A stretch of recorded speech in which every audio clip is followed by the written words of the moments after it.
ایک یہاں پر ایک سوال یہ اٹھتا ہے، اور پھر میں جو آپ نے باتیں بہت کہی ہیں، چونکہ آپ نے ایک جواب دے دیا کلی طور پر، تو میں اسی میں سے آؤں گا. لیکن ایک سوال جو عام طور پر کسی کے ذہن میں آ سکتا ہے کہ سرکار سید الشہداء علیہ الصلوۃ والسلام کا ولید کے دربار سے نکلنا اور بظاہر آپ کا وہاں سے آنا اور کربلا کی طرف جانا، اس وقت جہاں تک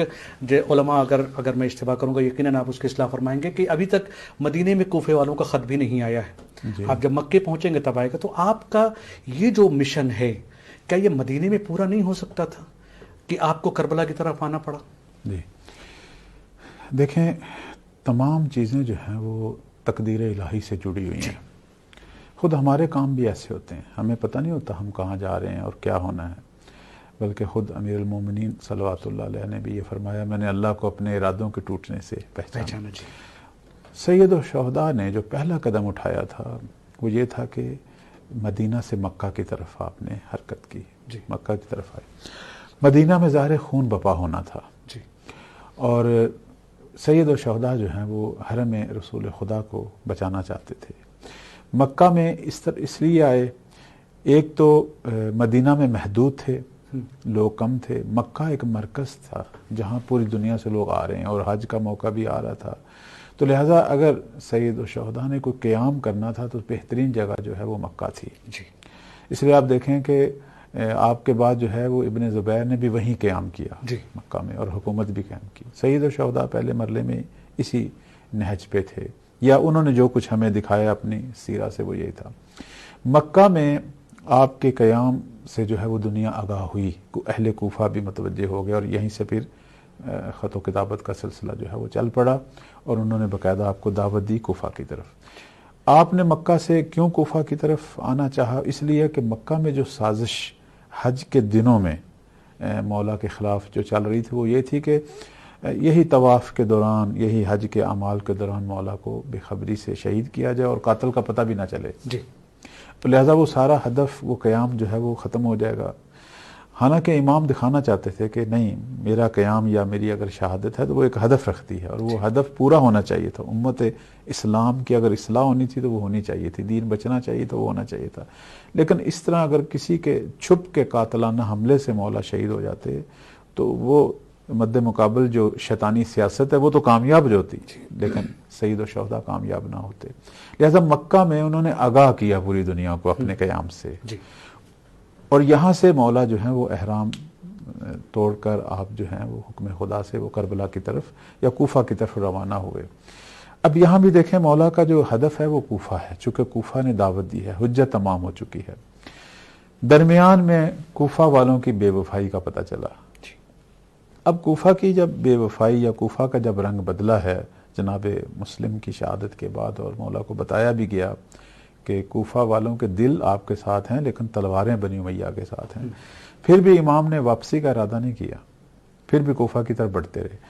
اب جب ہر کا لشکر سامنے آیا اور اس نے مولا کو روکا اور ایک اور جو ہے وہ سمت لے جانا چاہے، اس وقت مولا نے جو گفتگو کی ہے وہاں، اس سے ہمیں پتہ چلتا ہے کہ کوفہ والے خط نہ بھی لکھتے تو سید الشہداء نے جو ہے یہ قیام کرنا ہی تھا. اگر آپ ٹائم ہے تو میں اس گفتگو کی طرف اشارہ کرتا ہوں. یہ مقام بیضہ تھا جہاں مولا کے اپنے ساتھی اور سپاہ ہر جو ہے یہ اکٹھے تھے. وہاں امام نے خطبہ دیا، اور امام کے مخاطب جو تھے وہ ہر کی سپاہ تھی. اس خطبے میں مولا نے کہا، بڑی معذرت کرتا ایک چیز میں یہ چاہوں گا کہ جو آپ نے لفظ بیضہ کا مقام کا استعمال، آج بھی اس کو بیضہ ہی کہا جاتا ہے؟ ظاہراً وہی ہے. وہاں مولا نے رسول اللہ صلی اللہ علیہ وآلہ وسلم کا حوالہ دے کر کہا کہ اگر کوئی شخص کسی ظالم حاکم کو دیکھے کہ جو حلال خدا کو حرام کر رہا ہے، پہلی بات، اور دوسری بات اللہ کے ساتھ جو عہد و پیمان ہے یعنی اس کی اطاعت، اس کو توڑ رہا ہے، اور سنت رسول کی جو ہے وہ کھلم کھلا مخالفت کر رہا ہے، اور چوتھی بات جو ہے وہ کیا ہے، اپنی رعیت اور اپنی رعایا کے ساتھ جو ہے وہ ظلم و ستم کے ساتھ پیش آ رہا ہے. یہاں تک مولا نے گفتگو کرنے کے بعد کہا، بس اس طرح کے ظالم حکمران کے مد مقابل اپنی گفتار اور اپنے کردار کے ساتھ قیام کرنا واجب ہے. یعنی قول کے ساتھ اور فعل کے ساتھ جو ہے یہ واجب ہے، اور یہ اگر ہم یہ کام نہیں کریں گے تو خدا ہمیں اس ظالم کے ساتھ روز قیامت محشور کرے گا. اب دیکھنا یہ جو خطبے کا یہ جو آغاز، اب میں باقی بھی آپ کی خدمت میں بیان کرتا ہوں، یہاں سے مولا نے واضح کر دیا کہ کوفہ کا تو ایک بہانہ ہے، اگر کوفہ والے خط نہ بھی لکھتے سید الشہداء نے قیام کرنا تھا۔ بے شک۔ اب مکہ میں حج کی وجہ سے مولا باہر نکلے ہیں کہ حج کے دنوں میں انہیں وہ سازش جو ہے وہ کرنے کا موقع نہ ملے، ہو سکتا ہے مولا واپس پلٹ جاتے، مکہ میں پلٹ جاتے، یا کسی ایک ایسی جگہ کو، یا ہو سکتا ہے سیدھا دمشق کی طرف چلے جاتے۔ بالآخر امام نے قیام ہر صورت میں کرنا تھا، کیونکہ وہ اسے اپنا ایک شرعی اور الہی وظیفہ سمجھ رہے تھے۔ اور سب سے بڑا درس بھی اگر ہم کربلا سے لیں ہمارے ناظرین، ہم سب لوگ، وہ یہی ہے کہ ظالم کے خلاف قیام کرو۔ کون ظالم؟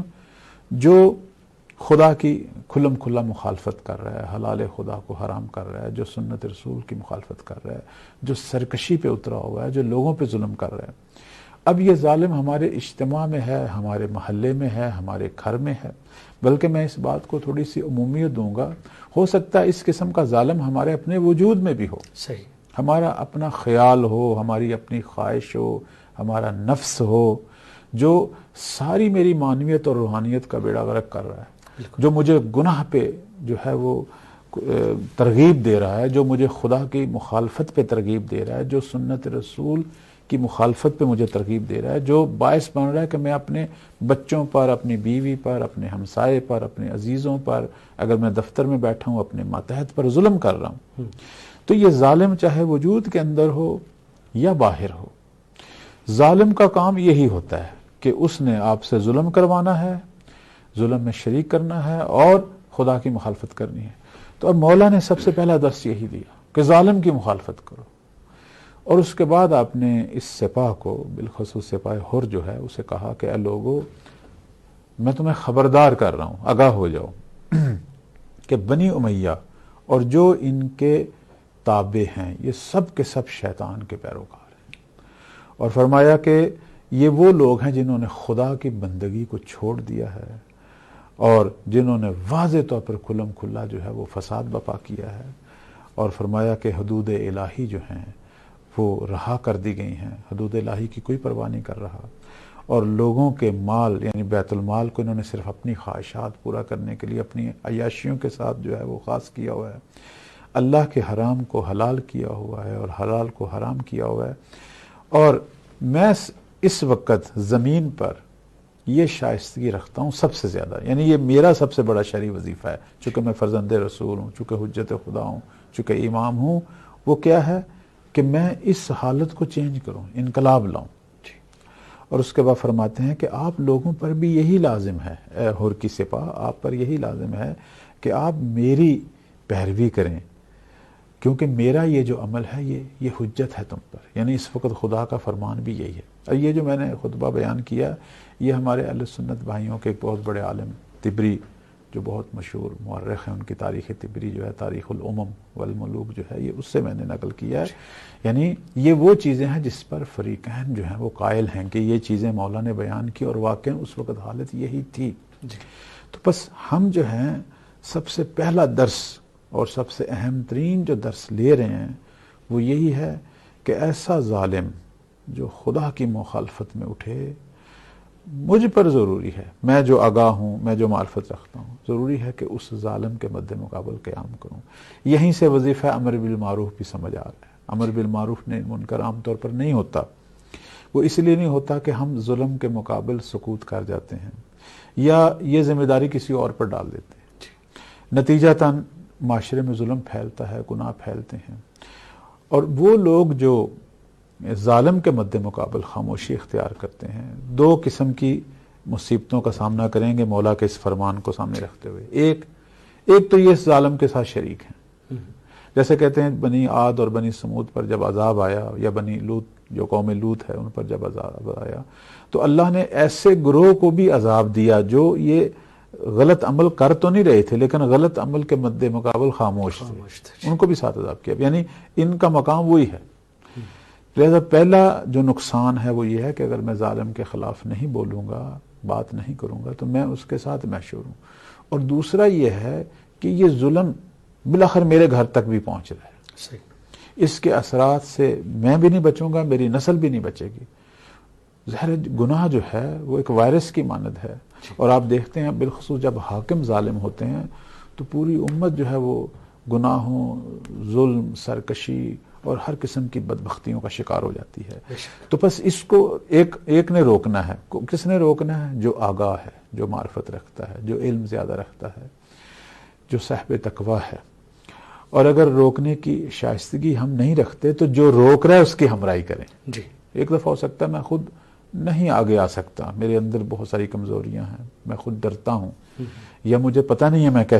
میں کام شروع کر لوں لیکن خود میں اس کو کیسے انجام تک پہنچاؤں گا، تو جو قیام کرے اس کی ہمراہی کروں۔ اس لیے آپ دیکھیں کہ یہ جو شہداء کربلا ہیں، انہوں نے ظالم کی ہمراہی چھوڑ کر حجت خدا کی ہمراہی کو اختیار کیا، اور آج انہی کے ہم نشین ہیں عالم برزخ میں، اور بہشت میں بھی سید الشہداء کے ہم نشین ہیں، اور جو اس راہ پہ چلیں گے وہ بھی سید الشہداء کے ہم نشین ہوں گے۔ بے شک۔ اور